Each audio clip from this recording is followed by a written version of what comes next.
നാരായണം നമസ്കൃത്യ നരം ചൈവ നരോത്തമം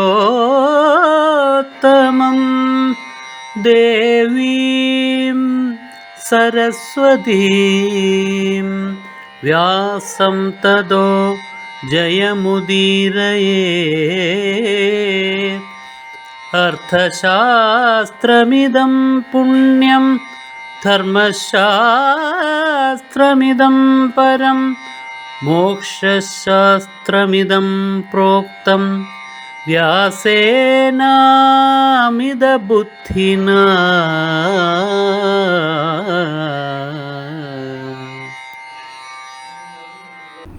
അല്ലയോ ദുര്യോധന, ആ അക്ഷങ്ങളാണ് പാർത്ഥൻ അയക്കുന്ന അമ്പുകളായിട്ട് നമ്മുടെ പക്ഷത്തുള്ള ആളുകളെ എല്ലാം കൊന്നു വീഴ്ത്തുന്നത്. അന്നെറിഞ്ഞ ആ ഏറാണ്, അതിനുപയോഗിച്ച ശക്തിയാണ് ഇപ്പോഴിതാ അർജുനന്റെ ഗാണ്ഡീവത്തിൽ നിന്ന് നിന്നിലേക്ക് വന്നുകൊണ്ടിരിക്കുന്നത്, കൗരവപ്പടയിലേക്ക് വന്നുകൊണ്ടിരിക്കുന്നത്. അതിനെ തടയാൻ ആർക്കും സാധ്യമല്ല. കാരണം അക്ഷങ്ങൾ പണ്ടേ എറിഞ്ഞു കഴിഞ്ഞിരിക്കുന്നു. ഭഗവാൻ ഈ ലോകത്തെ സൃഷ്ടിച്ചത് എന്തിനു വേണ്ടിയിട്ടാണെന്ന് ഭീഷ്മപർവത്തിലെ ഗീതയില് ഭഗവാൻ തന്നെ പാടിക്കേൾപ്പിച്ചിട്ടുണ്ട്. അതിന് വിപരീതം പ്രവർത്തിച്ചു കഴിഞ്ഞാൽ, അധർമ്മം പ്രവർത്തിച്ചു കഴിഞ്ഞാൽ അത് തിരിഞ്ഞടിക്കും. വേറൊന്നുമല്ല തിരിഞ്ഞടിക്കുന്നത്, ചെയ്ത അധർമ്മം തന്നെയാണ് തിരിഞ്ഞടിക്കുന്നത്. ശകുനി എറിഞ്ഞ അക്ഷങ്ങൾ തന്നെയാണ് അമ്പുകളായിട്ട് ചീറിപ്പാഞ്ഞു വരുന്നത്. ഭഗവാൻ ലോകത്തെ സൃഷ്ടിച്ചത് എങ്ങനെയാണ്, എന്തിനു വേണ്ടിയിട്ടാണ് എന്ന് ഗീതയിലെ 2-ാം അധ്യായത്തില് പറഞ്ഞിട്ടുള്ള വാക്യം നമ്മുടെ എല്ലാവരുടെയും ഹൃദയത്തിലുണ്ട്. ഇതിലെ ഓരോ കഥയും ഗീതയിലെ ഓരോ ശ്ലോകങ്ങളുടെയും ദൃശ്യാവിഷ്കൃതികളാണ്. സഹയജ്ഞാ പ്രജാ സൃഷ്ടുവ പുരോവാച പ്രജാപതി.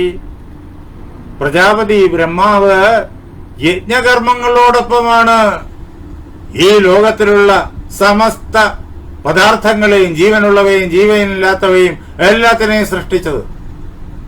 എന്നിട്ട് അദ്ദേഹം എന്താ അന്നേ പറഞ്ഞത്? അനേന പ്രസവിഷ്യധ്വം, ഈ യജ്ഞകർമ്മങ്ങളാൽ നിങ്ങൾ വർദ്ധിക്കുവിൻ. യജ്ഞകർമ്മങ്ങളോടൊപ്പം ലോകത്തെ സൃഷ്ടിച്ചിട്ട് യജ്ഞകർമ്മങ്ങൾ അനുഷ്ഠിക്കാൻ അദ്ദേഹം പറയുന്നു. ആ യജ്ഞകർമ്മങ്ങൾ വിധിപ്രകാരം അനുഷ്ഠിച്ചിട്ട് നിങ്ങൾ വർദ്ധിക്കുവിൻ. യേശവോസ്തിഷ്ടകാമധുക്ക്, നിങ്ങളുടെ ആഗ്രഹങ്ങളെ എല്ലാം സമ്പൂർണമായും സഫലീകരിക്കുന്ന കാമധേനുവാണ് ഈ യജ്ഞങ്ങൾ എന്നും അദ്ദേഹം പറഞ്ഞു. ഗീതയില് ഭഗവാൻ ശ്രീകൃഷ്ണൻ ഉപനിഷത്തിന്റെ സാരസർവസ്വം നമുക്കിങ്ങനെ ലളിതമായിട്ട് പകർന്നു തരികയാണ്. ആ യജ്ഞകർമ്മങ്ങളാൽ ദേവാൻ ഭാവയതാനേന, ഈ യജ്ഞകർമ്മങ്ങളാൽ ദേവന്മാരെ, പ്രപഞ്ച ചലനങ്ങളുടെ എല്ലാം അടിസ്ഥാന ശക്തി പ്രവാഹമായിരിക്കുന്ന ദേവന്മാരെ, ആ ശക്തി പ്രവാഹങ്ങളെല്ലാം വരുന്നത് ബ്രഹ്മാവിൽ നിന്നാണ്. ആ ബ്രഹ്മാവ് വരുന്നതോ അങ്ങ് പരമാത്മാവിൽ നിന്ന് തന്നെ. അങ്ങനെ അവിടെ നിന്നിട്ടാണ് പരമ്പരയ ഇവിടെ ഈ കാണാതെല്ലാം ഉണ്ടായി നിലനിന്ന് പ്രവർത്തിക്കുന്നത്. അങ്ങനെ നിങ്ങൾ ചെയ്യുന്നതായ യജ്ഞകർമ്മങ്ങളാൽ ഈ ദേവന്മാര് പരമാത്മാവിന്റെ ശക്തിപ്രവാഹങ്ങളുടെ അംശങ്ങളാണ് ഓരോ ദേവതമാരും. അവരെയെല്ലാം നിങ്ങൾ ആരാധിക്കുവിൻ. എന്തായി അവരെ ആരാധിക്കൽ? യജ്ഞകർമ്മങ്ങൾ ചെയ്യുമ്പോൾ ആ ദേവന്മാർക്ക് പുഷ്ടിയുണ്ടാകും, അവരുടെ കരുത്ത് വർദ്ധിക്കും. അതാണ് ദേവാൻ ഭാവയതാനേന. നല്ല കർമ്മങ്ങൾ ചെയ്യുമ്പോഴേക്കും നമുക്കറിയാം മനുഷ്യരുടെ എല്ലാം ഹൃദയത്തില് സന്തോഷമുണ്ടാകും. സാത്വികർമ്മങ്ങൾ ചെയ്യുമ്പോൾ ചെയ്യുന്ന ആളുകൾക്കും കണ്ടുകൊണ്ടിരിക്കുന്ന ആളുകൾക്കും അതിന്റെ പ്രയോജനം ലഭിക്കുന്ന ആളുകൾക്കും ഒക്കെ സന്തോഷം ഉണ്ടാകും. അങ്ങനെ നമ്മുടെ എല്ലാം ഉള്ളിലും ശരീരത്തിലും പുറത്തും ഇരിക്കുന്ന ദേവന്മാർ പ്രസാദിക്കും. പ്രകൃതിയിൽ അതിന്റെ പ്രതിഫലനം വരും, പ്രകൃതി സന്തോഷിക്കും. അങ്ങനെ വരുമ്പോഴാണ് യഥാസമയം മഴയും മഞ്ഞും വേനലും ഒക്കെ മാറി മാറി വരുന്നതും പ്രകൃതിയുടെ ഋതുക്കള് കൃത്യമായി ഇങ്ങനെ മാറി മാറി വരുന്നതും ഒക്കെ. ഇല്ലെങ്കിലും അതിനെല്ലാം താളം തെറ്റും. നമ്മുടെ പ്രവൃത്തി യജ്ഞഭാവനയോടുകൂടി അല്ലാത്തതായി തീർന്നു കഴിഞ്ഞാൽ പ്രകൃതി സമ്പൂർണമായും താളം തെറ്റും. താളം തെറ്റിയാൽ എന്ത് കുഴപ്പം എന്ന് ചോദിച്ചാൽ ഇപ്പോൾ എല്ലാവർക്കും അറിയാം, പ്രകൃതിയുടെ താളം തെറ്റിപ്പോയി കഴിഞ്ഞാൽ അനുഭവിക്കേണ്ടി വരുന്നത് മനുഷ്യൻ തന്നെ. നമുക്ക് ഇപ്പോൾ എങ്ങും ഇരിക്കാൻ നിവൃത്തിയില്ല, അത്ര കണ്ട് ചൂട്. അത് മാത്രം ചിന്തിച്ചാൽ മതി. നാം അതിനു വേണ്ടിയിട്ട് ഫാനിനെയും അതേപോലെ തന്നെ നമ്മൾ എയർ കണ്ടീഷണറെയും ഒക്കെ സമാശ്രയിക്കുന്നു. പണ്ട് ഇതൊന്നും വേണ്ടായിരുന്നു. ഇപ്പോ നമ്മുടെ പ്രവൃത്തി കൊണ്ട് ഇതിനെയൊക്കെ സമാശ്രയിക്കുന്നു. ഇത് തന്നെ വീണ്ടും പ്രകൃതിയുടെ സന്തുലിതാവസ്ഥയെ അപകടപ്പെടുത്തുന്നു. ഇങ്ങനെ ആർക്കും നിയന്ത്രിക്കാൻ കഴിയാത്തതായ ചാക്രിക ഗതിയിലൂടെ ബുദ്ധിമുട്ടുകൾ വന്നുകൊണ്ടേയിരിക്കുന്നു. ഇത് വരാതിരിക്കണമെങ്കിൽ യജ്ഞകർമ്മങ്ങൾ അനുഷ്ഠിക്കണം.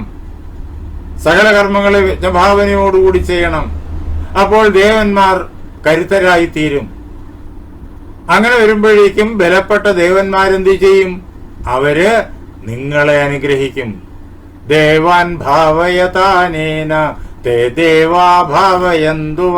ആ ദേവന്മാര് നിങ്ങളുടെ യജ്ഞകർമ്മങ്ങളാൽ കരുത്തന്മാരായി തീർന്ന, സന്തോഷവാന്മാരായി തീർന്ന ആ ദേവന്മാര് നിങ്ങളെ പോഷിപ്പിക്കട്ടെ.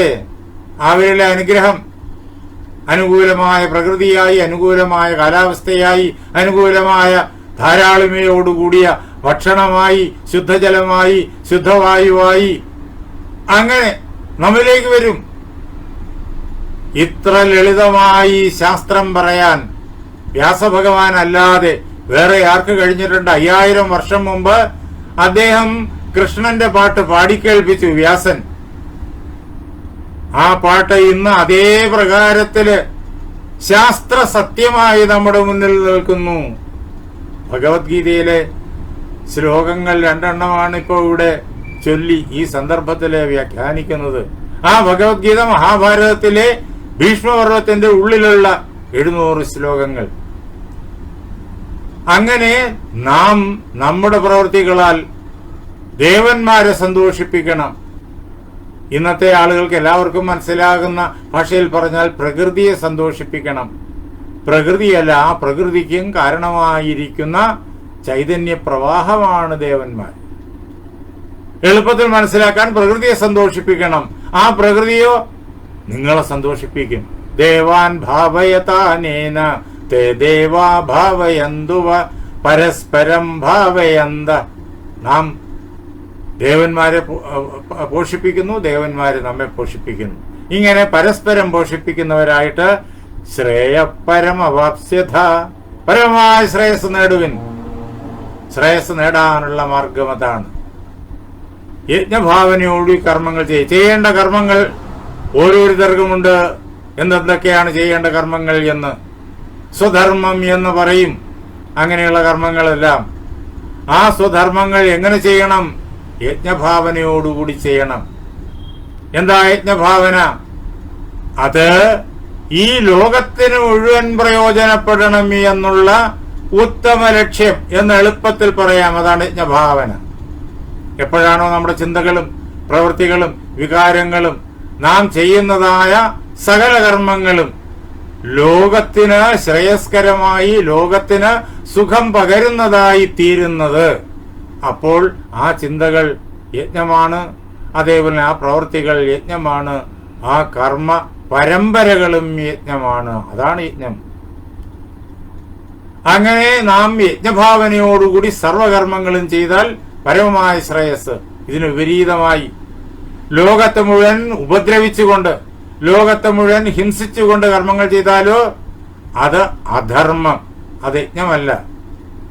ഒരേ കർമ്മം എന്തിനു വേണ്ടി ചെയ്യുന്നു എന്നതിനെ ആസ്പദമാക്കിയിട്ട് യജ്ഞമോ യജ്ഞമല്ലാത്തതോ ഒക്കെ ആയിത്തീരും എന്നറിയണം.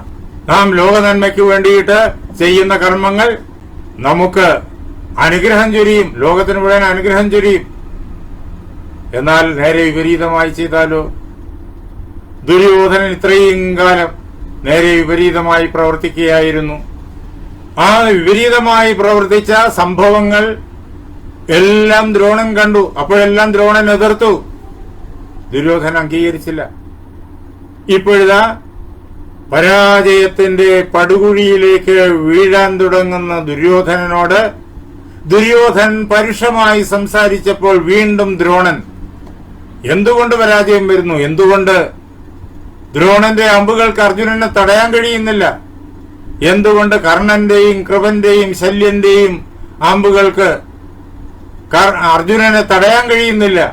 കാരണം ഇതാണ്, ഈ വരുന്ന അമ്പുകൾ അർജുനന്റെ ഗാണ്ഡീവത്തിൽ നിന്ന് വരുന്നു, അർജുനൻ നേടിവെച്ചിരിക്കുന്നതായ അഭ്യാസ ബലത്താൽ വരുന്നു, അതേപോലെ തന്നെ അർജുനന്റെ പ്രയത്നത്താൽ വരുന്നു എന്നൊക്കെ ഭൗതിക ജഗത്തിൽ ആളുകൾ വിചാരിക്കും. പക്ഷേ ഈ അമ്പുകൾ അതൊന്നുമല്ല. അർജുനൻ ഒരു ഉപകരണം മാത്രം. നീ ചെയ്ത കർമ്മങ്ങൾ നിന്നിൽ ഫലിക്കണം, അതിനു വേണ്ടിയിട്ട് ഉള്ള സമയം ഇതാ ആയിക്കഴിഞ്ഞിരിക്കുന്നു. അത് ഈ കുരുക്ഷേത്രത്തിൽ വെച്ച് സംഭവിക്കുന്നു. അത് നിന്നിൽ ഫലിക്കാൻ വേണ്ടിയിട്ട് ഇതാ അർജുനൻ ഉപകരണം മാത്രമായി നിൽക്കുന്നു. നീ അന്ന് ശകുനിയെ കൊണ്ട് എറിയിച്ച ആ അക്ഷങ്ങളുണ്ടല്ലോ, ആ അക്ഷങ്ങളാണ് ഈ ചീറിപ്പാഞ്ഞു വരുന്ന അമ്പുകൾ എന്നറിഞ്ഞുകൊള്ളുക. അതിനെ തടയാൻ സാധ്യമല്ല. അന്ന് വിതുരൻ തലയിൽ കൈവച്ച് നിന്നോടും നിന്റെ കൂട്ടുകാരോടും വിളിച്ചു പറഞ്ഞപ്പോ നീ എന്തു ചെയ്തു? ന ബുദ്ധവാൻ, നീ അതൊന്നും മനസ്സിലാക്കിയില്ല.